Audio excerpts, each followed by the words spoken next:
communaux ont dû jeter du sel en permanence. Israël est entré aujourd'hui dans sa 3e semaine d'offensive, un conflit qui a déjà fait plus de 800 morts à Gaza. Malgré la détermination de l'État hébreu, les efforts diplomatiques se poursuivent pour tenter d'instaurer un cessez-le-feu. Sébastien Rosenfeld. Eva, volontaire britannique de la Croix-Rouge internationale, joue sa vie chaque jour à Gaza City. Comme ses collègues ambulanciers palestiniens, elle porte secours aux blessés, où qu'ils se trouvent.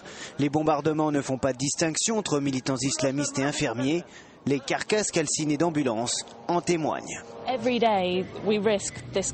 Chaque jour, nous risquons quelque chose. Les ambulanciers, le personnel médical, tous risquent à tout moment de payer le prix fort lorsqu'ils évacuent des gens et que des F-16 ou des hélicoptères tirent, tuent et terrorisent la population. Toutes ces personnes sont des héros. Un pouce levé, Eva retourne travailler. L'offensive de l'armée israélienne continue. La résolution du Conseil de sécurité pour un cessez-le-feu immédiat reste pour l'instant lettre morte. Les navires de guerre pilonnent sans discontinuer la côte, de jour comme de nuit. Les combats ne s'arrêtent jamais, comme le montrent ces images de la télévision israélienne. Le dernier bilan humain est d'au moins 821 morts palestiniens. L'aide aux réfugiés de l'ONU doit reprendre dès que les conditions de sécurité minimales le permettent. Sur le plan diplomatique, le président de l'autorité palestinienne, qui ne contrôle pas Gaza, vient de rencontrer le président égyptien. Il demande au Hamas de négocier. Nous voulons la paix et cela ne va pas à l'encontre de la résistance palestinienne.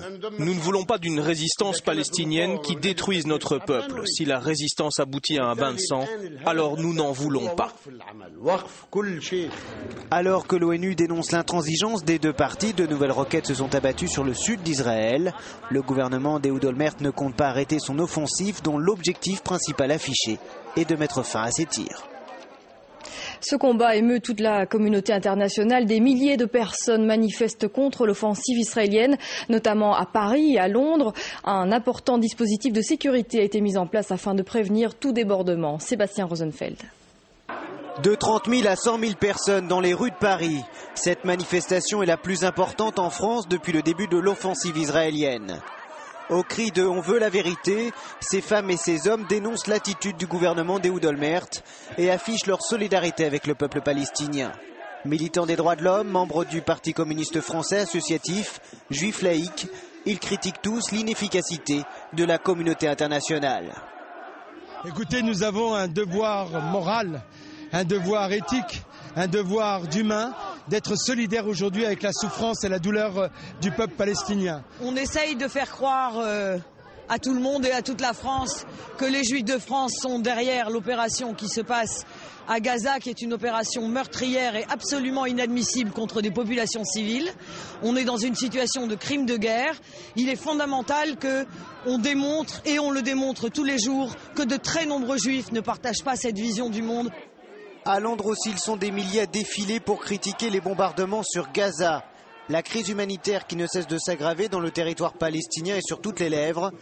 Mais si ici la protestation est calme, ce n'est pas le cas à Athènes. Des manifestants brûlent des drapeaux israéliens et américains, signe de leur exaspération.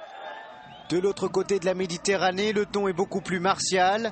Le Hezbollah affiche sa force dans le sud du Liban. Pour l'instant, le mouvement radical chiite ne souhaite pas ouvrir un nouveau front avec Israël, mais il laisse planer le doute. Et demain, des milliers de personnes sont attendues dans les rues de Bruxelles. Une manifestation pro-palestinienne est également prévue à Madrid. Quant au C-130 de l'armée belge qui était censé décoller hier soir, il se trouve toujours sur le tarmac de Melsbrook. L'opération Bifast est gelée jusque demain. Elle devrait permettre la mise en place d'un pont aérien pour acheminer les victimes palestiniennes vers des hôpitaux belges.